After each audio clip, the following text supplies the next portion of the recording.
ലോക്സഭാ തെരഞ്ഞെടുപ്പിൽ സംസ്ഥാനത്ത് ബി.ജെ.പി. ആദ്യമായി അക്കൗണ്ട് തുറന്നതിനൊപ്പം മറ്റ് മണ്ഡലങ്ങളിൽ വോട്ട് വിഹിതം ഉയർത്താനും എൻ.ഡി.എക്ക് കഴിഞ്ഞു. 2019-ൽ 15.6% വോട്ടുകൾ മാത്രമുള്ള എൻ.ഡി.എ ഇത്തവണ അത് 19.8%മാക്കി ഉയർത്തി. 11 നിയമസഭാ മണ്ഡലങ്ങളിൽ ഒന്നാമതെത്താനും 11 മണ്ഡലങ്ങളിൽ രണ്ടാമതെത്താനും കഴിഞ്ഞതോടെ അടുത്ത നിയമസഭാ തെരഞ്ഞെടുപ്പിൽ സംസ്ഥാനത്ത് വൻ മുന്നേറ്റമുണ്ടാക്കാനാകുമെന്നും ബി.ജെ.പി. കണക്കുകൂട്ടുന്നു. തൃശൂരിൽ 6 നിയമസഭാ മണ്ഡലങ്ങളിലും ബി.ജെ.പിയാണ് ഒന്നാമത്.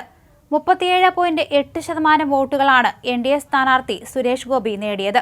എതിർ സ്ഥാനാർത്ഥികളായ വി. സുനിൽകുമാർ 30.95%, കെ. മുരളീധരൻ 30.08% വോട്ടുകളും നേടി. ത്രികോണ പോരാട്ടം നടന്ന തൃശൂരിൽ 74,686 ഭൂരിപക്ഷവുമായാണ് സുരേഷ് ഗോപി അഭിമാന വിജയം നേടിയത്. 4,12,338 വോട്ടാണ് സുരേഷ് ഗോപി സ്വന്തമാക്കിയത്. മണലൂരും ഒല്ലൂരും തൃശൂരും നാട്ടികയിലും പുതുക്കാടും ഇരിങ്ങാലക്കുടയിലും സുരേഷ് ഗോപി നേട്ടമുണ്ടാക്കി. അതായത് തൃശൂർ ലോക്സഭയ്ക്ക് കീഴിലെ 6 മണ്ഡലങ്ങളിലും ബി.ജെ.പി. ആയിരുന്നു ഒന്നാമത്. ന്യൂനപക്ഷ മേഖലയായ ഗുരുവായൂരിൽ കെ. മുരളീധരനാണ് മുന്നിലെത്തിയത്. അവിടെ സുനിൽകുമാർ മൂന്നാമതെത്തി. സംസ്ഥാനത്ത് 3 മണ്ഡലങ്ങളിലാണ് എൻ.ഡി.എ സ്ഥാനാർത്ഥികൾ 30%-ലധികം വോട്ടുകൾ നേടിയത്. തൃശൂർ, ആറ്റിങ്ങൽ, തിരുവനന്തപുരം എന്നിവയാണ് അത്.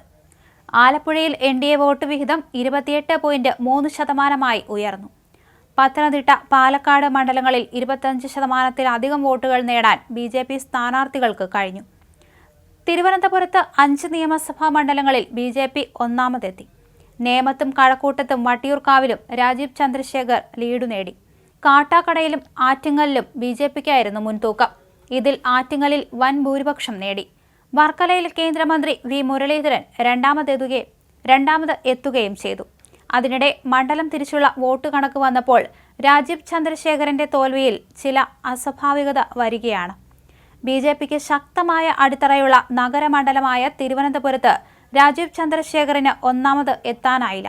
മുമ്പ് ശശി തരൂരിനെതിരെ ഒ. രാജഗോപാൽ മികച്ച പ്രകടനം നടത്തിയപ്പോൾ തിരുവനന്തപുരത്ത് 5000 വോട്ടിന്റെ ഭൂരിപക്ഷം കിട്ടിയിരുന്നു. എന്നാൽ രാജീവ് ചന്ദ്രശേഖർ ഈ മണ്ഡലത്തിൽ 4500 വോട്ടിന് പിന്നിൽ പോയി.